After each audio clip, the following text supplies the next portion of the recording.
빨간 한쪽 눈을 가리시고 빨간 점을 5초 정도 쳐다보세요. 빨간 점만 쳐다보셔야 됩니다. 안 될 수도 있습니다. 안구가 ADHD가 있으면 안 됩니다. 안구가 딱 고정이 되어 있어야 돼요. 그럼 어떤 현상이 벌어지죠? 파란색 선이 없어집니다. 없어지는 게 안 느껴지시면 안구 조절이 잘 안 되고 계시는 거고 정상입니다, 사실. 안구가 움직이지 않으면 세상이 없어져요. 그래서 계속 움직이는 거예요. 이걸 트락슬러시 이펙트라고 해요.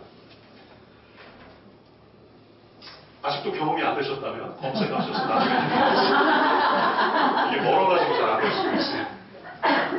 색깔이 여러 가지여도 똑같이 없어집니다. X자를 쳐다보고 있으면 이거 조금 더 어렵거든요.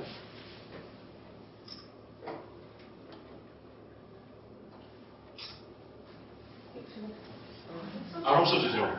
안구가 계속 움직여서 그렇습니다. 안구를 굉장히 많은 노력을 기울여서 고정시켜야 돼요. 그러면 없어집니다. 동영상도 되거든요. 한번 해볼까요? 지금 이 십자 표시 부분만 집중해서 보시면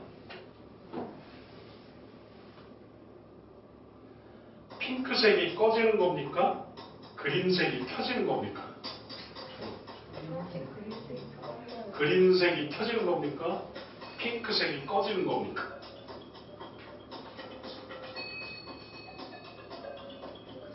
핑크색 꺼지는데. 원래는 핑크색이 꺼지는 거였죠? 근데 그린색이 켜지는 걸로 보입니다. 왜 이런 현상이 벌어지냐면 saturation이라는 현상 때문에 그래요. saturation이 뭐냐면 똑같은 빛 광자가 계속 들어오면 더 이상 자극을 낼 수 있는 에너지가 없습니다. 그래서 멈춰요. 그래서 안구가 계속 움직여야 되는 거예요. 우리가 살기 위해서 좋겠죠? 개구리의 경우에는 가만히 앉아 있어요. 안구가 안 움직입니다. 그럼 세상이 어떻게 보일까요? 아무것도 안 보이죠. 그때 뭐가 날아오는 거죠? 파리가 날아오면 얘만 집중해서 딱 먹을 수가 있는 거예요. 생존을 위해서 유리하겠죠? 뱀이 다가오면 뱀만 보일 겁니다. 개구리한테. 자, 근데 글을 읽을 때 문제가 생겨요. 초점이 사실 순간적으로 이렇게 맞거든요. 초점 맞는 부위가 0.02mm밖에 안 됩니다. 눈 안쪽에. 포비아라는 부분이에요.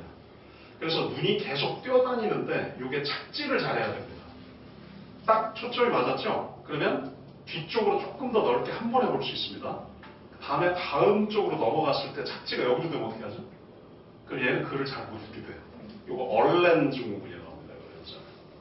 그래서 이 안구가 뛰어서 제대로 착지할 수 있게 해주는 게 어디예요?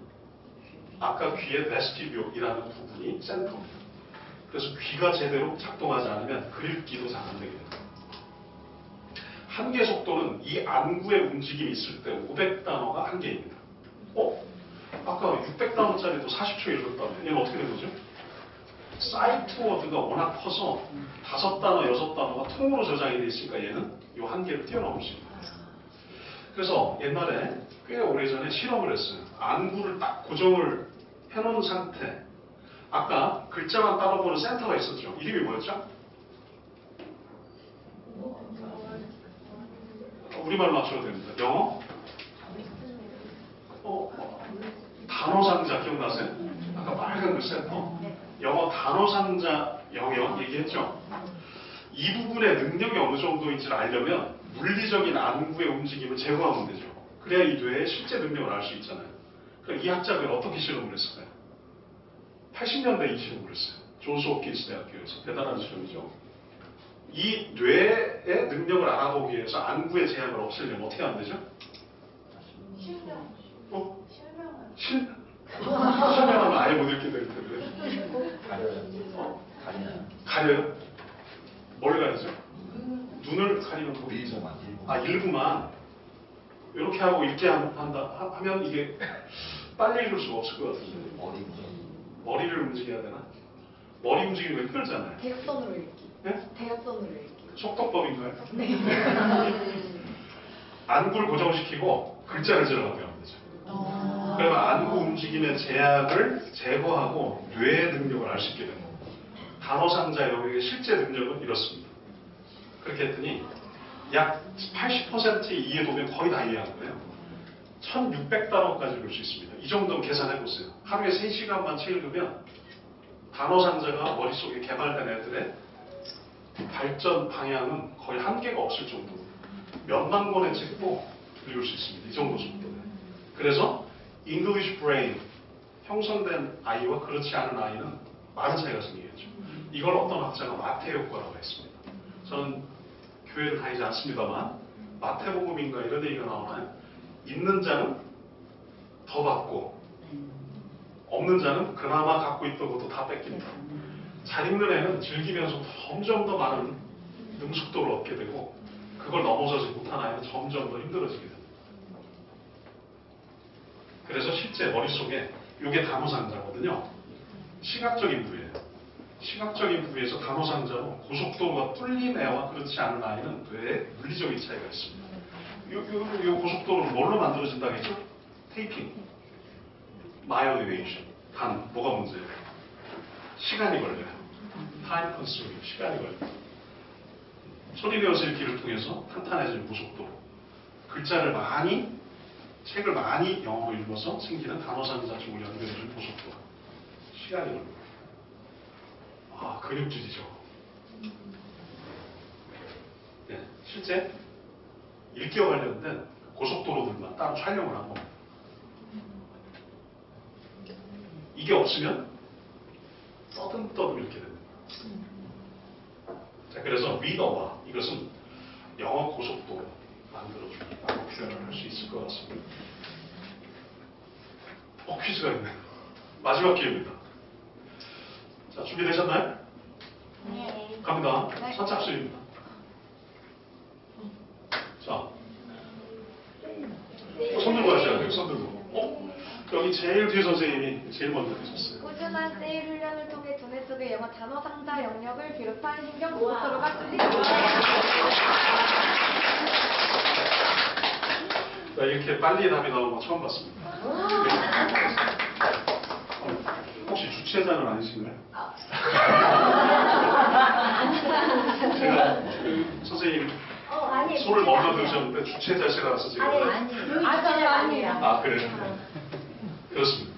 자, 개미가 가지고 원칙을 가지고 움직였을 때 반드시 결과가 나오는 것처럼 과학적인 근거를 가지고 그 원칙을 고수하는 건 쉬운 일이 아니죠.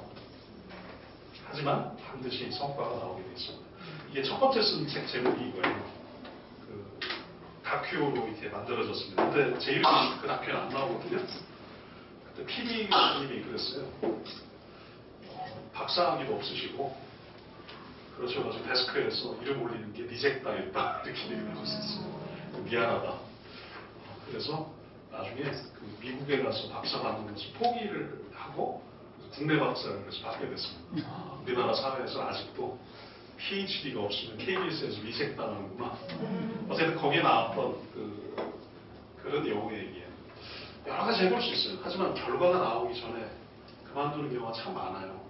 그리고 이것은 비단 아이의 문제, 학생의 문제만은 아닌 것 같아요. 가르치는 사람의 목소리 속에 에너지가 있는 거 아세요? 확신 있게 소신을 가지고 가르치는 분하고 이게 맞나? 이러면서 가르치는 분의 소리 에너지가 다릅니다. 그게 아이한테 특히 어린아이일수록 잘 전도가 됩니다. 그래서 그 수원의 광교에 융합과학기술대학원이라고 있어요. 거기 가서 수업도 제가 막 들었거든요. 청각학 수업을 들었습니다. 청각학은 국내에 거의 개설이 안 되거든요. 그 교수님 수업에서 자기 제자가 연구한 게 이거래요. 야구 감독이나 농구 감독이 지시를 내리죠. 방송으로 나오잖아요. 감독이 지금 어떻게 작전 지시하는 소리가 나오죠. 이겼을 때하고 졌을 때 소리 패턴, 소리 에너지 분석하는 거예요. 과거에. 그 다음에 지금 오늘 경기가 나오고 지금 진행되고 있어요. 실시간으로. 그 감독의 지금 지시 내용을 녹음을 해서 음향 분석을 해보면 이겼을 때하고 졌을 때 음향 분석이랑 패턴이 나온대요. 그래서 그것만 딱 녹음해서 바로 실시간으로 분석 이 팀이 이길까 질까를 예측하는데 상당한 효과가 있다 이렇게 얘기를 해서 그걸 논문으로 쓰고 있다고 했었어요. 즉 가르치는 분들은 심적인 확신이 있고 없고에 따라서 아이에게 많이 다릅니다. 근데 정말 뛰어난 분들은 나 확신 안 해도 확신시키는 사람들이 있죠. 타고난 분들이죠. 타고난 분들입니다. 하지만 모음 소리는 길게 할 수 있죠. 길게 할 수 있죠. 자음 들게 할 수 있습니까? 바에서 바 비음만 들게 해보세요. 바, 안 되죠. 자음을 길게 할 수 없습니다. 그래서 음약 패턴, 분절음 이전 단계는 쉽게 바꾸기가 어려워요.